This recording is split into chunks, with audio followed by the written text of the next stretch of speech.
Magandang umaga mga kaibigan. Another day, another chicken vlog. At ito po yung ating mga tagal po natin itong hindi na vlog, itong ating mga BSF larva. Bali ilang pong ano na to, ilang batch na. Hindi na po tayo nagpapa produce ng mga breeders dahil madami po tayo nakukunan dito. Meron po tayo ditong compost pit kung saan po natin tinatapon yung ating mga tirang organic foods, mga food scraps, mga tinapay, prutas. Nagawa po ko dati ng ng isang pit na doon ko tinatapon lahat at doon po ako nakakakuha ng napakadaming ganito. So ito po ay kinuha ko lang nung para madali silang lumaki at ma-harvest, ipakakain po natin doon sa ating mga alaga.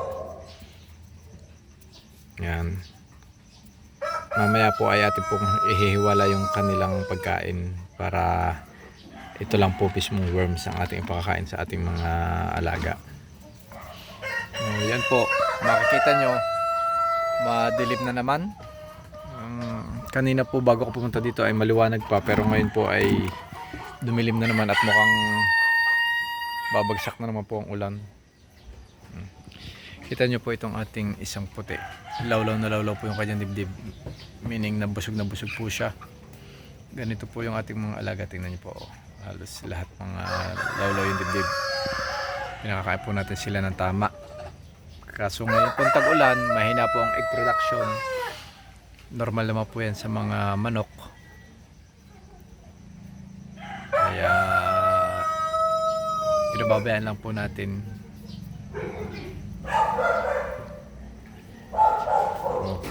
Bale, ito yung ating isang si Lulu. I think po siya, nagmo-molt, kaya tumigil siya sa pag-itlog. Ay, yun, may bumagsak na isang sayang, hindi ko to nakita. Yan, pwede pa to, kababagsak lang nito oh.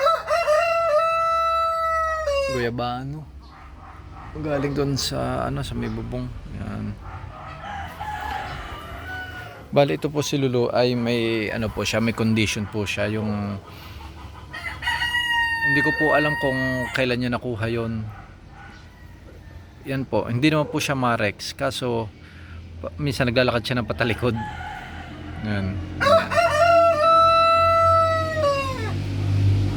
Pero normal naman po siya, kumakain siya, nangingitlog siya. Kaso nagbumul siya ngayon. Pero yun nga po, may condition na minsan lumalakad siya ng patalikod, tapos parang lower yung head niya. Minsan pag naglalakad siya, parang palapat na yung ulo niya sa lupa. Sayang to, makakain pa natin to, kababagsak lang. Ayan, madilim na naman po at sigurado po ako uulan na naman, babagsak na naman ang ulan.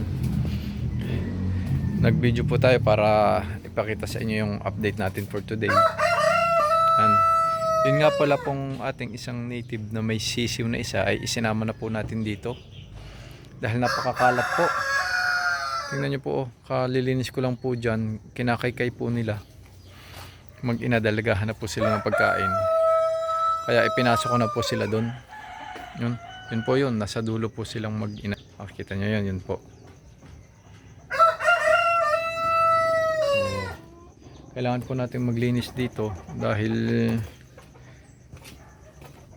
makalat po masyado.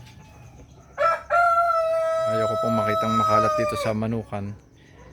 Gusto ko laging malinis kahit ganyan may bagyo, para magandang tingnan, maaliwalas. Yan po.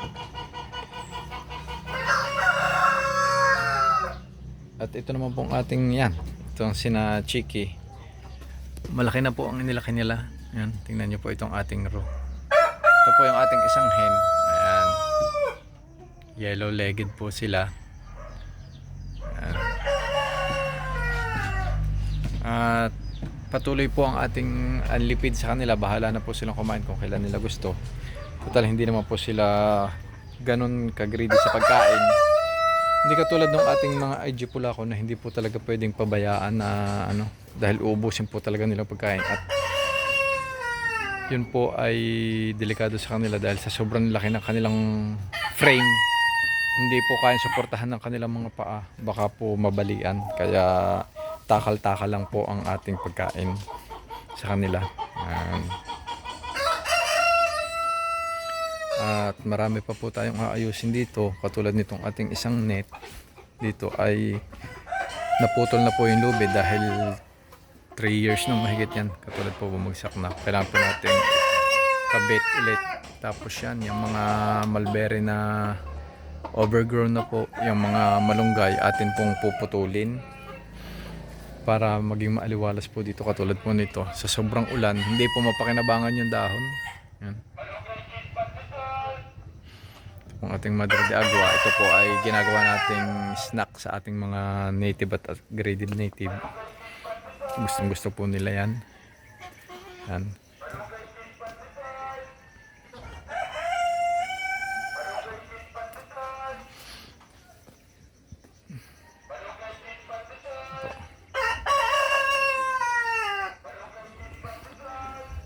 Sa totoo lang po, mas gusto ko talaga pagka summer kaysa ganitong tag-ulan. Mas madali pong kumilo. Mas madami po tayo nagagawa dito sa ating manukan. Mas productive po ang ating mga alaga at mas iwas po sa sakit. Kaya kung papipiliin po ako, gusto ko po sana laging summer na, pero hindi naman po yung pwede dahil kasama po talaga yan sa panahon.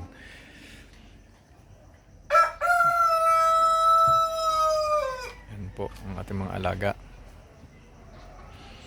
Although healthy naman po sila, katulad po ng dalawa doon sa may ilalim ng atis, makikita nyo yun po, meron pong kaunting tubig, doon po sila umiinom. Mga kulitis po yung mga yan. Meron naman po silang painuman dito, buti na lang po at malakas ang kanilang resistensya. Yan. Ito po yung ating dalawang 4 months and a half na rooster yan. Ito pong dalawang to, akala ko po dati ay sila po ay mawawala na dahil parang tamad silang kumain, pero ngayon ang laki na po nila, oh.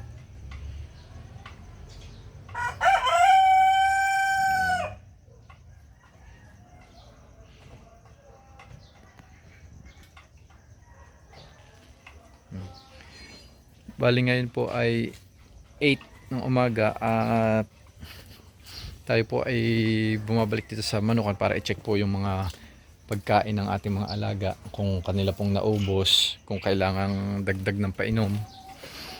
Tulad po nito. Yan. Ito po, oh. Yan, may tira po siyang pagkain. Ito naman pong isa natin, may tira din po. Ito naman pong dalawa na to, may tira din pong konti. Yan. Ito pong dalawa to, talagang matakaw po to.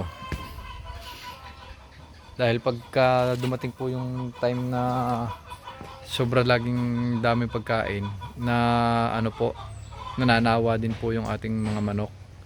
Katulad po nitong ating dalawang rooster na to. Ito po ay laging only feeds. Kaya ngayon po, tinatakal na po natin. Pero yan po, may makikita nyo, may tira pa rin. Ito din po. Parang nanawa po sila sa feeds dahil dati lagi po silang anli. Bali, ang patuka po natin ngayon sa kanila is Integra 3000 plus. Dahil maintenance po yun. Total, hindi naman po tayo nagbe-breed. Hindi naman po tayo nagpo-produce ngayon dahil yung ibang maliliit pa. Kaya yan po muna ang ating ginagamit. So yun po muna ang ating update for today. At maglilinis muna po tayo dito habang hindi pa umuulan, habang may panahon pa. Lagi po tayo mag-ingat. Maraming salamat po. God bless po sa ating lahat.